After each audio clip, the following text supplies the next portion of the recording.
muerte en el estanque de Siloé. ¿Qué quiere decir enviado?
El ciego fue, pues, y se lavó y regresó viendo. Entonces los vecinos, los que antes lo habían visto que era mendigo, decían, ¿no es este el que se sentaba y mendigaba? Él es. No, pero se parece a él. Sí, soy yo. ¿Y cómo es que ahora puedes ver? El hombre que llamó Jesús hizo. Preguntó sobre mis ojos. Me dijo, ve al estanque de Siloé y lávate. Así que fui y cuando me lavé, pude ver. ¿Dónde está él? No lo sé. Llevaron ante los fariseos al que antes había sido ciego. Era el sábado, el día de reposo, que Jesús hizo el barro y le abrió los ojos.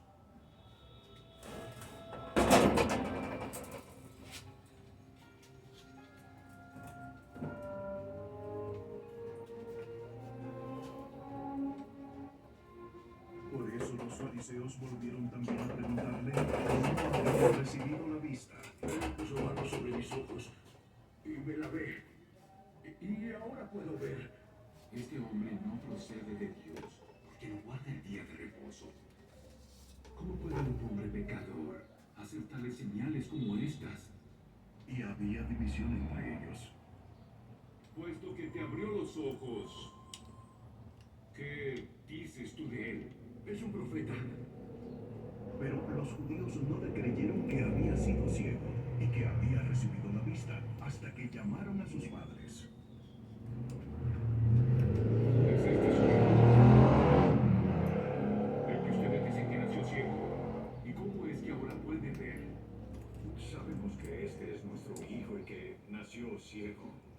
Pero no sabemos cómo es que ahora puede ver, ni tampoco sabemos quién le dio la vista. Pregúntale a él. Ya es mayor de edad y puede hablar por sí mismo. Sus padres dijeron esto porque tenían miedo a los judíos, que ya se habían puesto de acuerdo que si alguien dijo que Jesús era el Mesías, fuera expulsado de la sinagoga. Por eso sus padres dijeron, ya es mayor de edad, pregúntenle a él. Por segunda vez los judíos llamaron al hombre que había sido ciego. Dinos la verdad delante de Dios.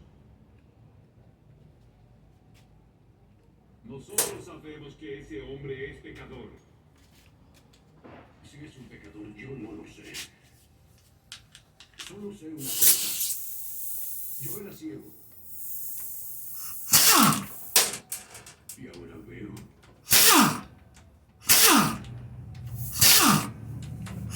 ¿Qué te hizo? ¿Cómo te abrió los ojos? He dicho, pero no me hacen caso. ¿Por qué quieren oír mis ¿Acaso también quieren seguirlo? Entonces lo insultaron y le dijeron, Tú eres su discípulo. Pero nosotros somos discípulos de Moisés. Nosotros sabemos que Dios le habló a Moisés. Pero en cuanto a este, no sabemos de dónde salió. Pues en esto hay algo asombroso. Ustedes no sepan de dónde es, pero me abrió los ojos. Sabemos que Dios no oye a los pecadores, pero sí oye al que teme a Dios y a su voluntad. Jamás se ha oído decir que alguien diera la vista a una persona que la ciega. Si este no viniera de Dios, no podría hacer nada. Tú que naciste enteramente en pecados. Tú nos enseñas a nosotros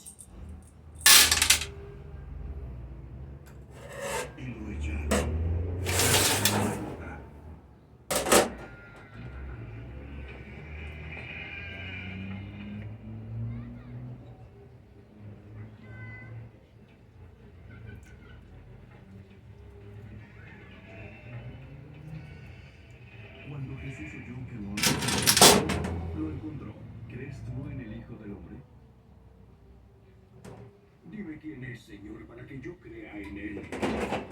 Pues tú lo has visto. Jesús contigo, ese es.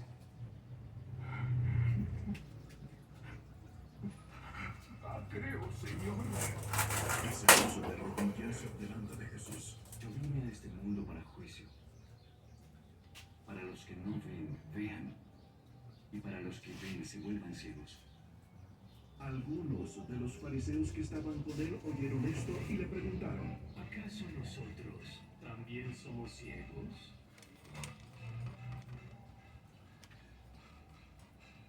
Si fueran ciegos, no tendrían pecado. Pero como dicen que ven, su pecado aún permanece. En verdad les digo, el que no entra por la puerta en el redil de las ovejas, sino que sube por otra parte, es un ladrón y bandido.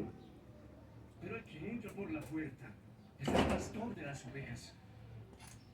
A este le abre el portero, llama a sus ovejas por nombre y las conduce afuera. Cuando ya han salido todas, va delante de ellas y las ovejas lo siguen porque conocen su voz. Pero a un desconocido no lo seguirán, sino que huyen de él, porque desconocen su voz. Jesús les dijo esta parábola, pero ellos no entendieron lo que les decía. Entonces Jesús dijo: Yo soy la puerta de las ovejas. Todos los que vinieron antes de mí son ladrones y bandidos, pero las ovejas no les hicieron caso. Yo soy la puerta. Si alguno entra por mí, será salvo. Y entrará y saldrá y hallará pasto. El ladrón solo viene para robar, matar. Yo he venido para que tengan vida y para que la tengan en abundancia. Yo soy el buen pastor. El buen pastor da su vida por las ovejas. El que trabaja solamente por la paga y no es un pastor ni dueño de las ovejas, ve venir al lobo. Abandona las ovejas y huye. Entonces el lobo las arraba y las dispersa. El asalariado huye porque solo trabaja por el pago y no le importan las ovejas. Yo soy el buen pastor. Así como mi padre me conoce, yo conozco a mi padre. Así también yo conozco a mis ovejas y ellas a mí. Yo doy mi vida por ellas. Eres un buen maestro. Tengo otras ovejas que me pertenecen, que no son de este redil. Esas también yo debo traerlas. Ellas oirán mi voz y serán un solo rebaño, con un solo pastor. El Padre me ama, porque yo estoy dando mi vida voluntariamente para tomarla de nuevo. A mí nadie me puede quitar la vida, sino que la doy de mi propia voluntad. Tengo autoridad para darla y también para tomarla de nuevo. Este es el mandamiento que recibí de mi Padre. Volvió a surgir una división entre los judíos por estas palabras. ¡Está loco! Un endemoniado no puede hablar así. ¿Acaso un demonio puede dar la vista a los ciegos?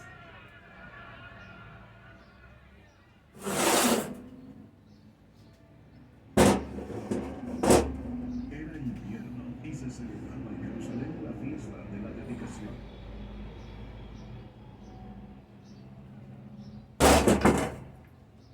Jesús andaba por el templo, en el pórtico de Salomón. Entonces los judíos lo rodearon. ¿Hasta cuándo nos vas a tener en suspenso? Dínoslo claramente si eres el Mesías. Las obras que hago por mi Padre dan testimonio de mí. Pero ustedes no creen, porque no son de mis ovejas. Mis ovejas oyen mi voz. Yo las conozco y me siguen. Les doy vida eterna y jamás perecerán. Nadie las arrebatará de mi mano. Lo que el Padre me ha dado es más grande que todo. Y nadie las puede arrebatar de la mano del Padre. Yo y el Padre somos uno. Los judíos volvieron a tomar piedras para tirárselas.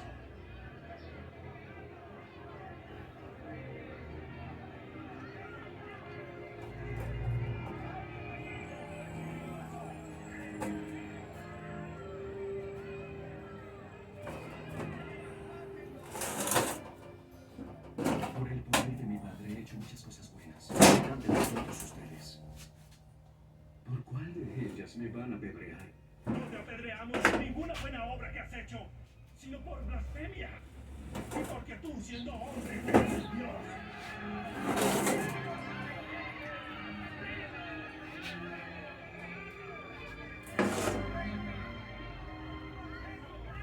No está escrito en su ley que Dios dijo ustedes son dioses.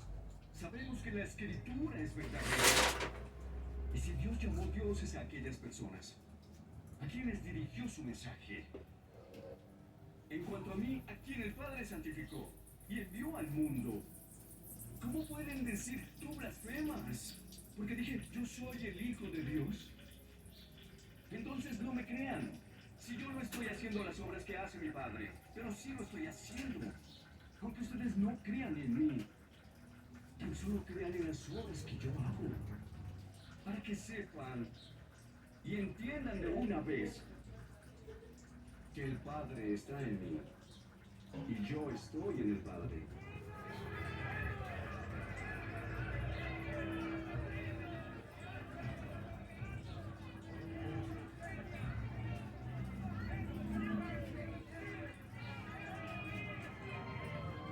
Por eso procuraban otra vez prender a Jesús, pero él se les escapó de entre las manos. Se fue de nuevo al otro lado del Jordán, al lugar donde primero había estado bautizando Juan, y se quedó allí.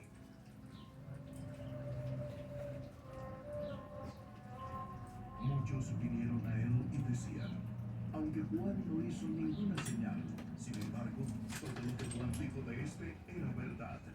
Y muchos creyeron allí en Jesús.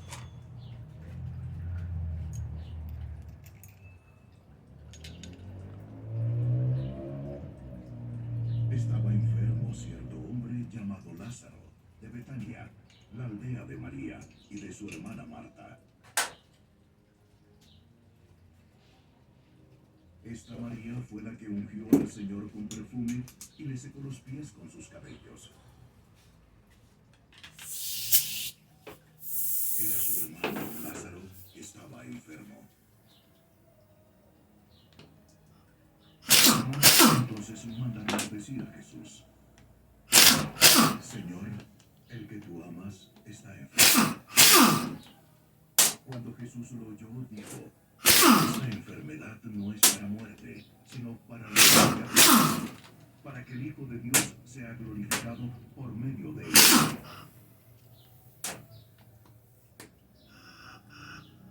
Y Jesús dijo a Marta, a su hermana y a Lázaro. Cuando oyó, pues, que Lázaro estaba enfermo, entonces se quedó 2 días más en el lugar donde estaba. Luego, después de esto, dijo a sus discípulos, vamos de nuevo a Judea. Maestro, hace poco que los judíos de allá te querían apedrear. ¿Y vas allá otra vez? No hay dos días. Si alguien anda de día no tropieza, porque ve la luz de este mundo. Pero si alguien anda de noche, tropieza porque le falta la luz. Nuestro amigo Lázaro se ha dormido, pero voy a...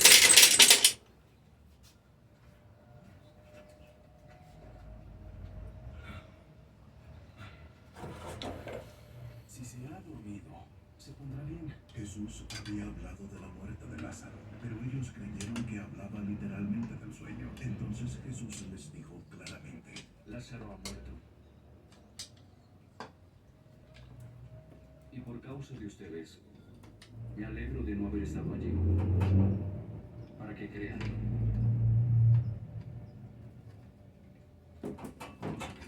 Tomás, llamado Pedro, dijo a sus condiscípulos, Vamos todos con el maestro para morir con él. al llegar, Jesús halló que ya hacía 4 días había sido sepultado.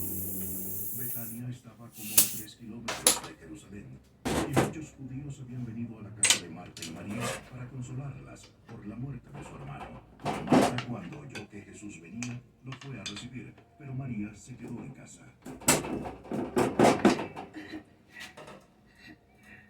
Señor, si hubieras estado aquí, mi hermano no habría muerto. Pero yo sé que a una hora Dios te dará todo lo que le pidas. Tu hermano volverá a vivir. Yo sé que resucitará en el día final. Soy la resurrección y la vida. El que cree en mí, aunque muera, vivirá. Y todo el que vive y cree en mí, no morirá. ¿Tú crees esto?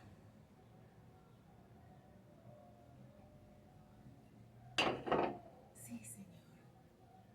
Yo creo que tú eres el Mesías, el Hijo de Dios, el que viene al mundo. Marta se fue y llamó a su hermana María, diciéndole en secreto: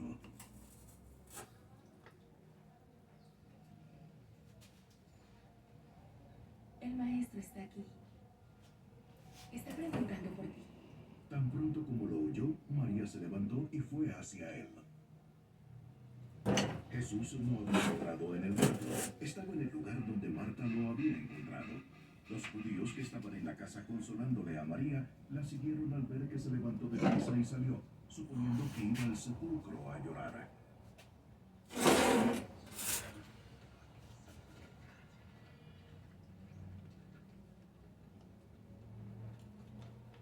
Al llegar María donde estaba Jesús, se arrojó a sus pies.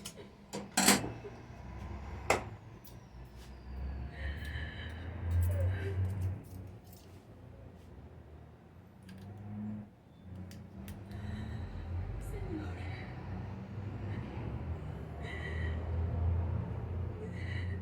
Si hubieras estado aquí, mi hermana no habría muerto. Y cuando Jesús la vio llorando, y a los judíos que vinieron con ella llorando también, se conmovió profundamente en el espíritu y se entristeció.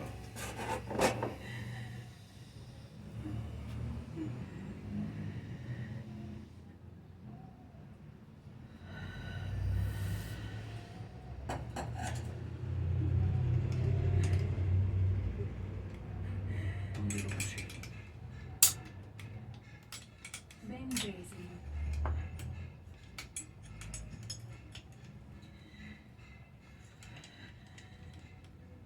Jesús lloró.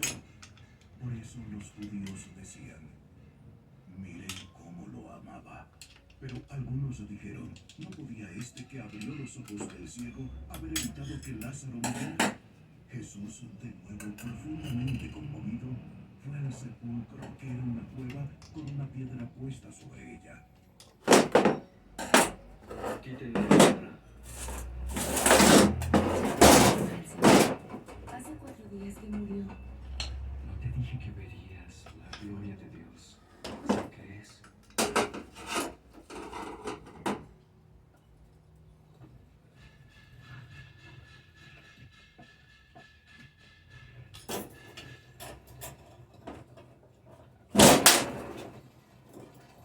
Entonces quitaron la piedra.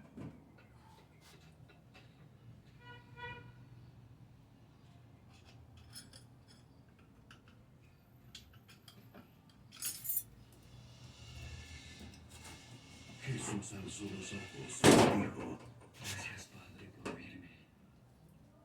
Yo sabía que siempre me oyes, pero lo dije por causa de la gente que está aquí, para que crean que tú me has enviado.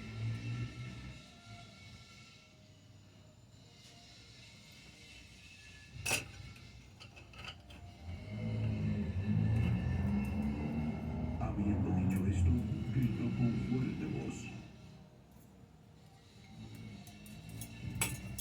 ¡Lázaro! ¡Ven fuera!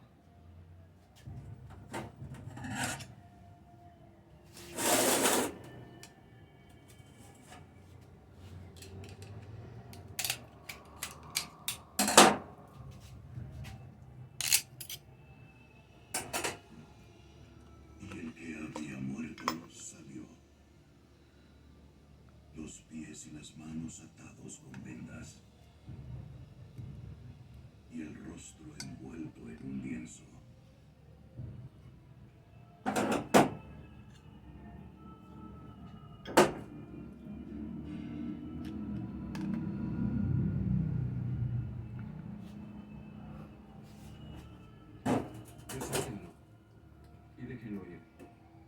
Muchos de los judíos que habían venido a ver a María y vieron lo que Jesús había hecho, creyeron en él.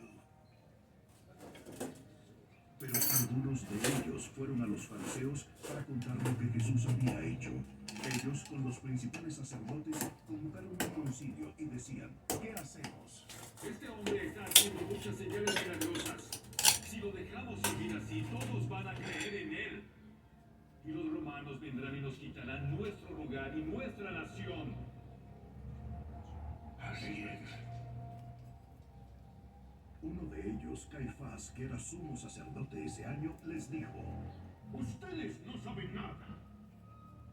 Ni se dan cuenta de que le es más conveniente que un hombre muera por el pueblo y no que toda la nación perezca. Sí, no puede ver anuncios que lo hacen. Jesús. Ahora bien, no dijo esto de su propia iniciativa, sino que siendo el sumo sacerdote ese año, profetizó que Jesús iba a morir por la nación. Y no solo por la nación, sino también para reunir en uno a los hijos de Dios que están esparcidos. Desde ese día planearon entre sí matar a Jesús.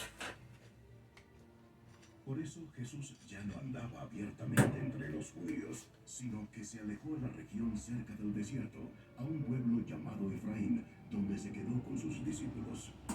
Se acercaba la Pascua de los judíos, y muchos de la región subieron a Jerusalén para hacer la ritual de la purificación antes de la fiesta. Ellos buscaban a Jesús, y estando en el templo se decían unos a otros: ¿qué les parece? ¿Que vendrá a la fiesta o no? Porque los principales sacerdotes y los fariseos habían dado órdenes de que si alguien sabía dónde estaba Jesús, diera aviso para que lo prendieran. 6 días antes de la Pascua vino Jesús a Betania, donde estaba Lázaro, al que había resucitado de entre los muertos. Oh, gracias. ¿Quieren? Oh, gracias. ¿Está bien? No por ahora. Sí. Allí hicieron una cena en su honor de Jesús, y Marta servía.